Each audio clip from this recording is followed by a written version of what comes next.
যেখানে আজ পর্যন্ত কোনো মানুষ আল্লাহকে দেখেনি, তাহলে মুসলমানরা কেমন করে আল্লাহ এক হওয়ার সাক্ষী দিয়ে থাকে? কেন বলে আল্লাহ ছাড়া কোনো মাবুদ নেই?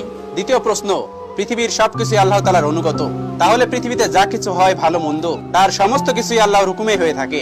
এই পৃথিবীতে কেন খারাপ কাজের জন্য মানুষ দোষী হয়ে থাকে? কেন সে সাজা পাবে? তৃতীয় প্রশ্ন, মুসলমানরা বলে শয়তান আগুন থেকে জন্ম নিয়েছে, আবার আল্লাহ বলেন কিয়ামতের দিন শয়তানকে জাহান্নামের আগুনে নিক্ষেপ করা হবে। শয়তান যখন নিজে আগুন থেকে তৈরি হয়েছে, তাহলে সেই আগুন শয়তানের কি বা করতে পারে? এক মুশরিক পণ্ডিতের এমন তিনটি কঠিন প্রশ্নের জবাব তৎকালীন সময়ের কোনো মুসলিম আলেমরা দিতে পারেননি। এজন্য সেই মুশরিক পণ্ডিত সবসময় গর্ব করে বলতো, কোনো মুসলিম আমার এই তিনটি প্রশ্নের উত্তর দিতে পারবে না। একদিন সেই মুশরিক পণ্ডিত যখন কাজের জন্য ঘর থেকে বের হলেন, আর তিনি কিছুটা দূরে গিয়ে একজন দরবেশ ফকিরকে অতিক্রম করেন। ওই ফকির বসে মাটির কিছু পাত্র বানাচ্ছিলেন। যখন মুশরিক পণ্ডিত তার পাশ দিয়ে পেরিয়ে গেলেন, তখন সেই দরবেশ জোরে আওয়াজ দিয়ে বললেন, এই যে মশাই, যদি একটু শুনতেন। সেই পণ্ডিত সঙ্গে সঙ্গে দরবেশের কাছে আসলেন। দরবেশ বললেন, আমি শুনেছি আপনার তিনটি প্রশ্নের উত্তর কেউ দিতে পারছে না, আর সেগুলোর উত্তর নাকি আজ পর্যন্ত কেউ কোনোদিন দিতে পারবে না।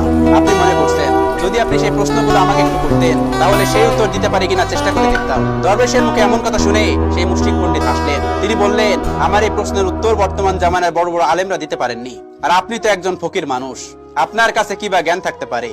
পণ্ডিতের মুখে এমন কথা শুনে সেই দরবেশ একটু মুস্কি হেসে বললেন, আরে পণ্ডিত মশাই, প্রশ্নগুলো একটু করেই তো দেখেন। এরপর মুশরিক পণ্ডিত নিজের প্রশ্নগুলো করতে শুরু করলেন। প্রথম প্রশ্নটা করলেন, যখন আজ পর্যন্ত কোনো মানুষ আল্লাহকে দেখেনি, তাহলে মুসলমানরা কেমন করে সাক্ষী দিচ্ছে আল্লাহ এক এবং অদ্বিতীয়?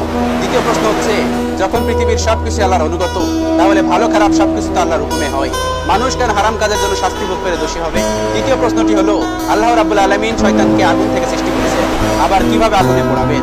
এরপর সেই মুশরিক পণ্ডিত হাসতে হাসতে বললেন, যেগুলোর উত্তর আজ পর্যন্ত কেউ দিতে পারেনি, আমি জানি আপনিও পারবেন না। এই প্রশ্নগুলো শোনার পর সেই বুজুর্গ অনেকক্ষণ সেই মুশরিক পণ্ডিতের দিকে তাকিয়েছিলেন, আর মনে মনে কি যেন ভাবনা চিন্তা করছিলেন। আর এদিকে ফকির দরবেশের এমন অবস্থা দেখে মুশরিক পণ্ডিত মনে মনে খুব খুশি হচ্ছিলেন।